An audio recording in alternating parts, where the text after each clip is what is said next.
Now we're going to move on to a couple more of the snapshots of work that our PhD students are undertaking.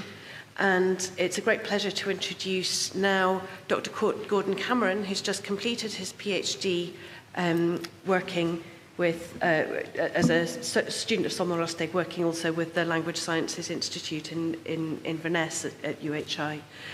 He's a graduate of the University of Aberdeen and also of our own, Somnol's own MSc in Cultúrach that Donnellian was mentioning before, that Hugh Cheap and Donnellian lead. And he's been working over the past few years on a PhD looking at Gaelic language and culture as societal assets, and it's on that topic that he's going to be speaking just now. So welcome to Gòrdan.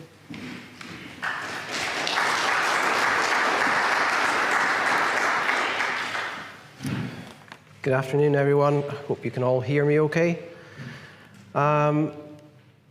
My work was necessarily island-focused for the PhD because, as I'm going to show you in a moment, the bulk of the Gaelic-speaking communities still exist on islands.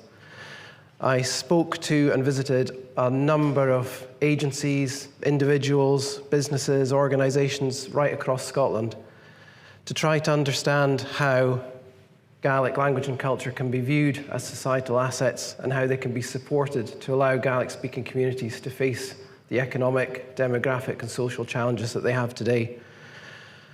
So it's an issue to do with the past, but also the future, about vitality and resilience, about sustainability. How are decisions made in mainland centres affecting island communities and peripheral areas? What can we do to make sure that the lessons of the past can be turned around to boost the future sustainability of these areas? At heart, then, the research is about people and culture and economy. How can we trace pathways to future imaginaries, to new futures? I should also say I come from Applecross, which is almost like an island in and of itself. It's not always easy to get to. Travel is a challenge. The roads are often blocked. So the same issues affect a lot of the Highland mainland communities as well as the islands. There's been much in the press lately about Corran Ferry, for example, and travel issues and sustainability and economics. So it's a wide-ranging and very impactful topic. There was 3 elements to the data gathering for the PhD, a deep dive into the literature, but the 2 major elements were running concurrently: interviews with elite leaders in economy, governance, social development, language development, and a survey of participants in a purported Gaelic social economy, so jobs that might have been Gaelic essential or Gaelic desirable, organisations which had a Gaelic remit of some kind. So how does policy, national language policy for Gaelic, assist the Gaeltacht speaker group, the Highlands and the Islands, to meet those challenges? We're at a critical point. The 2022 census data is coming soon, we hope. And that's going to show us to a great extent how the policies since the Gaelic Act in 2005 have succeeded or not. So how does current provision work? How do people view it? It's going to be a very brief glimpse because the responses were quite nuanced and they need a bit more deep dive than just a quick 10-minute talk. Presentation is important. So the map on the left is presented by local authority area, so it presents a much stronger looking picture of Gaelic vitality right across the Highlands and the northwest seaboard. It's supposed to be 15% and over Gaelic speaking. That's not really the case. It's the map on the right-hand side that's tinted in green that gives us a much clearer picture. When you look at the map in real close detail in localities, in local areas, we can see that the bulk of the Gaelic-speaking strength is in the Western Isles still, Skye to an extent, and parts of the northwestern seaboard. My own area there, I always big up Applecross, it was about 35% in the last census. So in percentage terms of density, we were the strongest Gaelic-speaking area on the mainland, even though the numbers were smaller. So how do you quantify the Gaelic speaker group? This is a controversial topic. I looked at all the data zones in the census and I worked out how many people in each data zone spoke Gaelic. And as we can see, there are 44 data zones out of almost 7,000 in which 100 people or more speak Gaelic. And those 44 data zones are all islands. 36 in the Western Isles, 7 in Skye, 1 in Tiree. So what you actually have is a very concentrated, it's about 12,200, you could say, is the active speaker group in the Western Isles and the north of Skye. Scalpay and the North Harris data zone, almost 500 individuals. That's the highest by number. The biggest percentage is 60%. That's in Galson and Dell in Lewis. So the Gaelic speaker group, the people that use Gaelic most often on a daily basis, perhaps more often at home, they are in island communities. That's our recent snapshot of the past. The Gaelic workforce is also really instructive. What does the Gaelic workforce show us? This is not necessarily a Gaelic economy. This is people who claim to be Gaelic speakers who are 16 and over, who appear in the census. And as you can see, there is a huge transformation in Glasgow. 68% rise across 2 census reports, 1991 to 2011.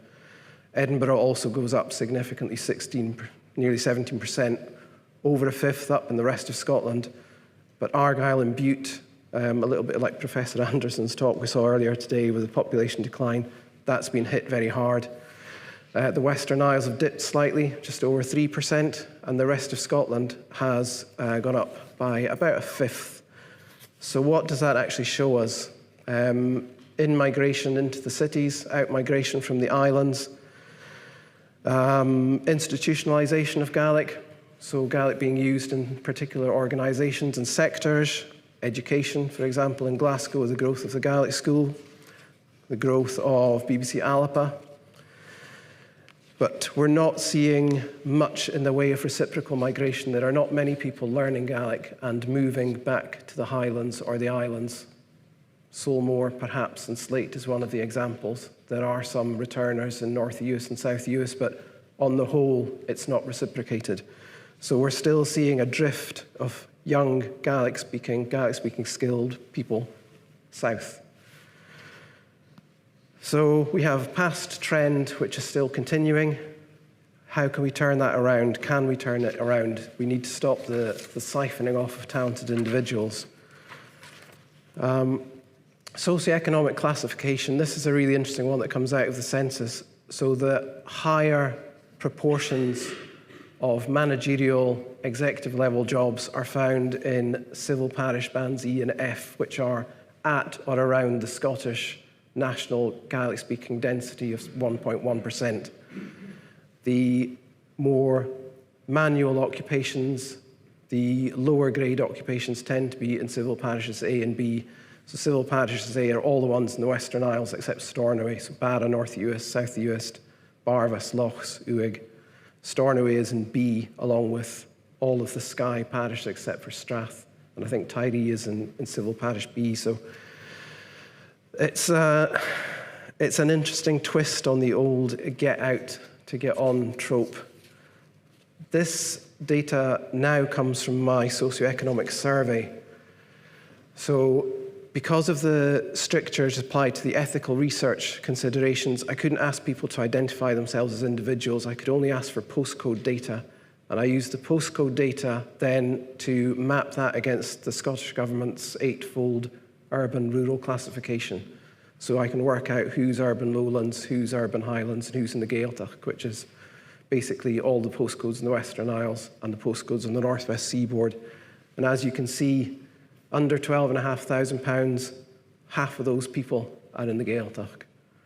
When you start to get up to the 25,000 to 45,000 bracket, it equalises, and I think that's teaching. I think that's people on teaching bands. So it's much more, there's a greater equanimity among these different locations. But once you get up to the executive level again, 45,000 and over, half of those jobs lie outside the Gaeltacht. So you can effectively see that whereas we had the old trope of Gaelic's no good once you cross the Minch or leave your Gaelic at the Skye Bridge, now it's Gaelic helps you when you get down there, so maybe you build your skills here and you go. So it's a big challenge for island communities and Gaeltacht communities. How do language and culture contribute to community identity? Again, perhaps from the survey, this is not necessarily a surprising result. If you're in the Gaeltacht, overwhelmingly Gaelic language and culture are major community identifiers for you. In lowland Scotland, despite the fact that the bulk of the executive jobs and the big salaries are contracted there, it doesn't necessarily mean as much. 82% saying they strongly disagree that it's a cultural signifier. So these are all social and economic demographic challenges that we're going to have to face. The past has given us this trajectory that we're on, so how do we turn that around?